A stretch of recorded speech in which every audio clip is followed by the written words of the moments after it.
Hi folks, well today is the 31st, so first of all Happy New Year to all of you and best wishes for 2017. So just a little update on where I'm at with the project.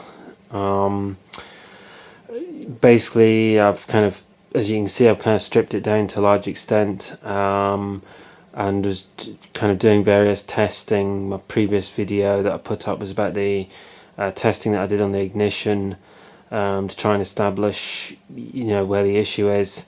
And as far as I can tell, the issue seemed to be the CDI. So what I've done is I've removed the CDI. I wanted to kind of take it apart and have a look, see if I could see any kind of like faults with it or anything kind of burnt out, any connections burnt out or anything like that.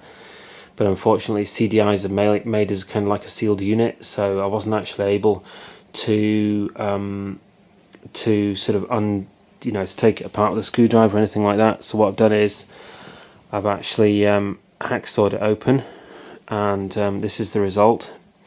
Yeah, it's a bit of a mess.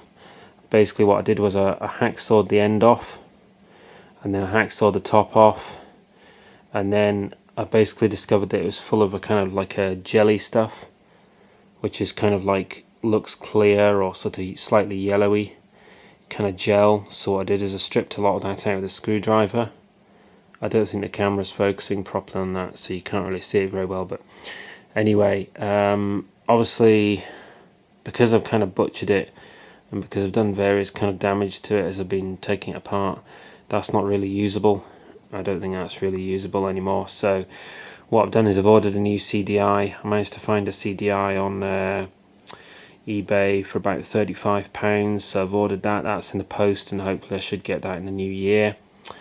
In terms of whether this one's faulty or not, to be honest, I can't actually see anything wrong with it. I mean, I can't see any kind of like I don't know, burnt out connectors or anything like that. There's no sign of anything being burnt or broken or anything like that, except for the fact obviously that it's been butchered by an idiot with a hacksaw.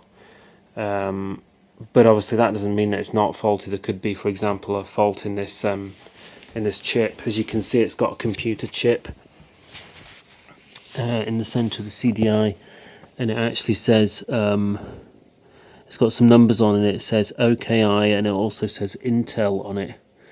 It's news to me actually that Intel make motorbike parts. I didn't know they did, but apparently they do, or at least they made the chip for that CDI anyway. So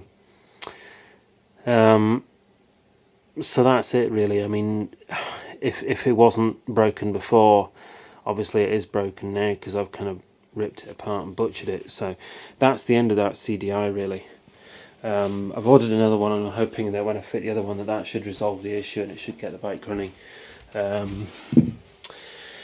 So I've been doing other bits and pieces while I'm waiting for that to arrive. What I've done is I've redone the fuel system. So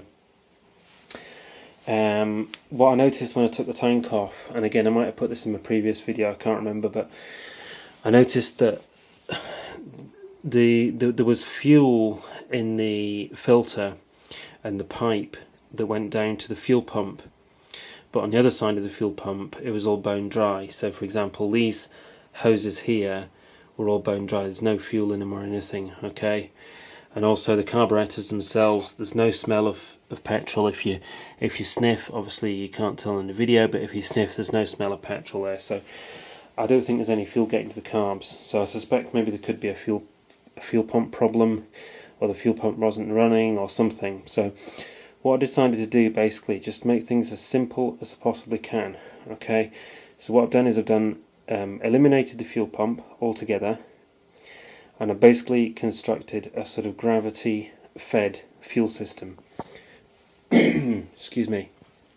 So what you've got here, essentially, very short piece of hose, dubly clipped onto this T-piece, the other end onto this fuel filter, and then you've got another hose here, dubly clipped onto the other end of the fuel filter, and then if you trace this to the other end, this goes into a little petcock, okay, and then there's another hose that comes off the other end of the petcock, and that obviously isn't plugged into anything at the moment, but when I put the tank on, what I'll be doing is I'll be putting that onto the banjo union on the underneath of the tank, So essentially the fuel will just come out of the tank, down the hose, through the petcock, through the filter, straight into the carbs.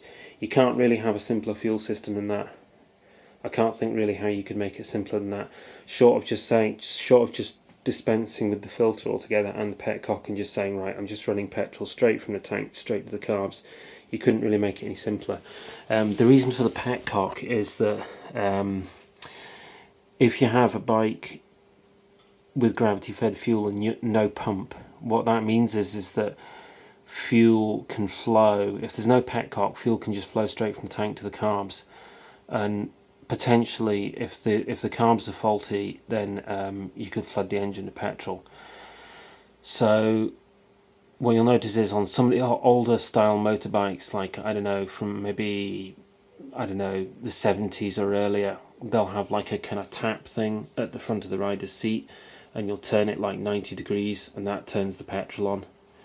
Now obviously modern bikes don't have that because modern bikes have a fuel pump instead, but as I'm getting rid of the fuel pump, I've needed to put one of these valves on. So what I've done is I've got this little petcock here.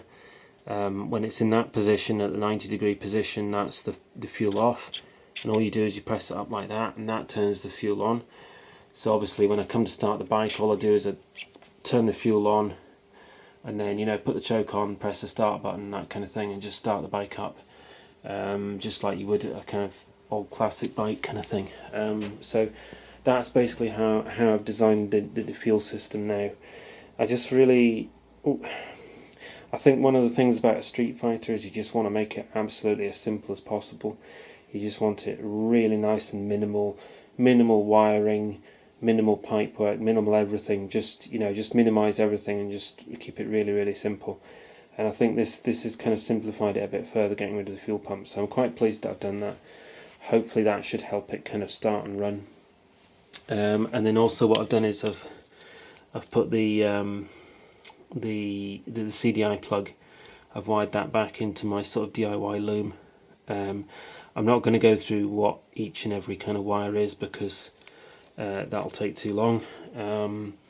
But basically that's now kind of wired into the pulse generator, the coils and all the rest of it. I think generally I'm kind of getting a bit better at the kind of electrics, because each time that I've done this I've kind of made it a little bit neater and a bit more secure and what have you. So I think I'm getting a bit better at kind of wiring, doing a good job of wiring.